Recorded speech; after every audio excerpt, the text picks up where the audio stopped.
Hey, I'm Chelsea. Hi. And we're here to talk about the fifth law of power in Robert Greene's 48 Laws of Power. We're just going to get right into it because I hate wasting time. So we'll start with a question. What do you think is worth protecting at all costs?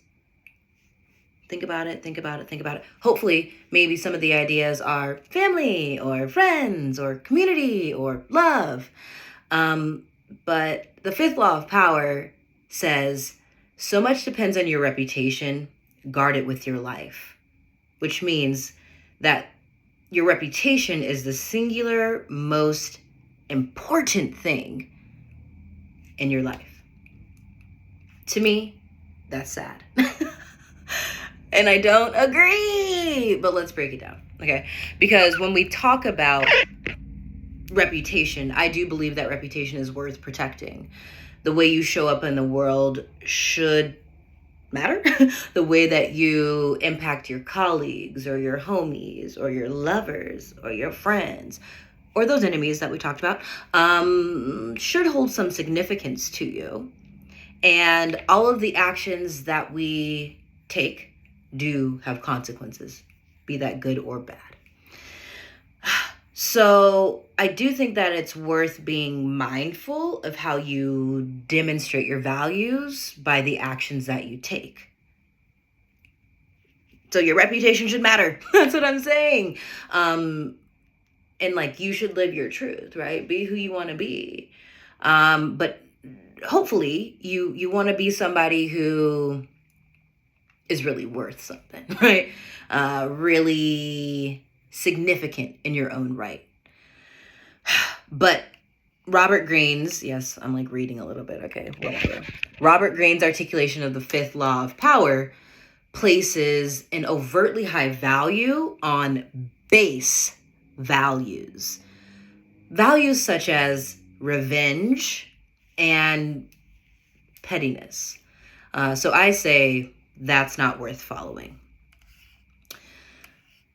As Robert Greene says, the key to protecting your reputation at all costs is to puncture the image of your rivals in order to uplift your own image or reputation.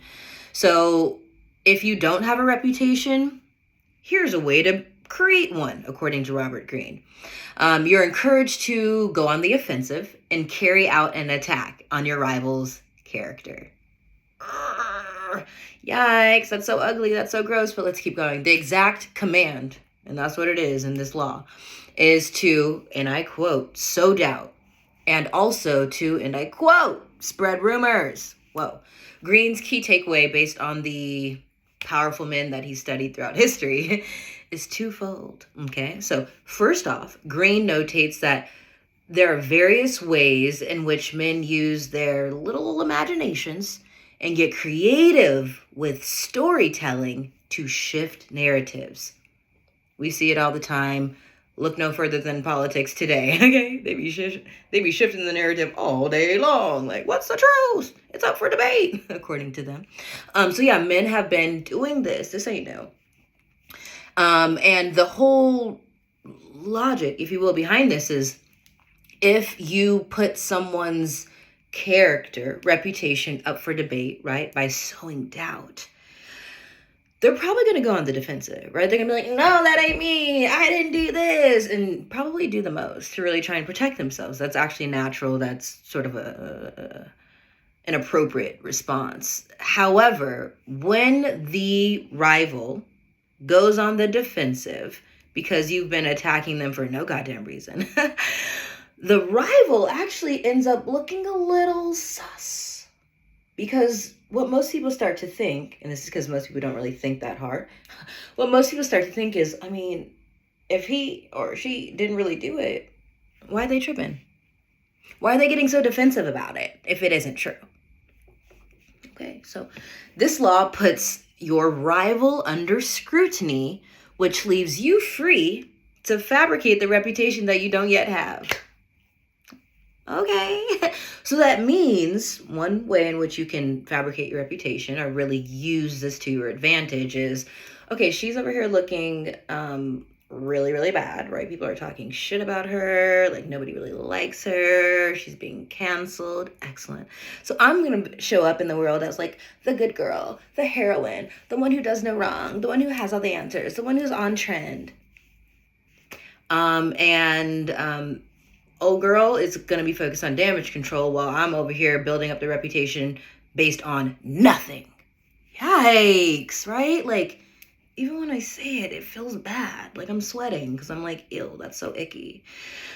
So Green really encourages this way of building up your own reputation if you don't have one. He also says that he literally praises baseless smear campaigns.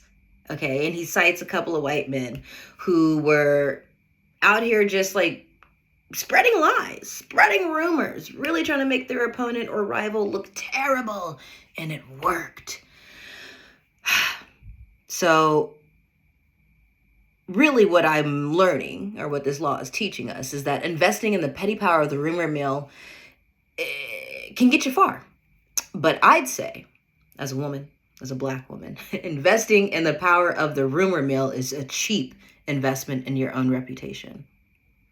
Not a route that I would take because I'm not cheap. Okay? So ultimately, the fifth law of power is pathetic.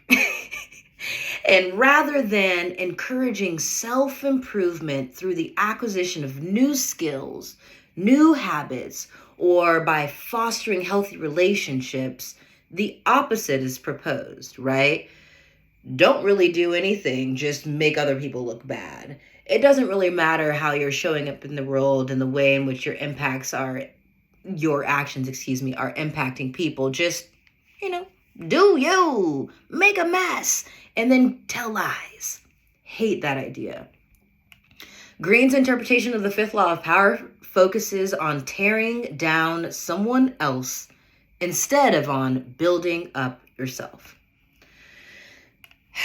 Yeah. This one really hits because we've seen this happen IRL. So let's talk about like one of the modern day examples of how this don't work that well for women. So I feel like it's actually super cavalier to talk about damaging someone's reputation in this way, right? Like there are real ramifications. That means consequences. That means, oh shit, things are going wrong for someone when you just like damage their reputation.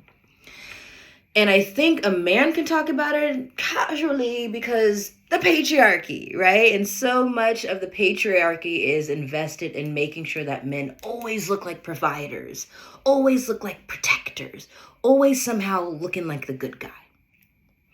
Women, no, we don't get off so easy. Oftentimes, women are talked about for no goddamn reason. Let's think back to Meg the Stallion. She was shot by, I don't even know what the boy's name was, right? Some hideous rapper.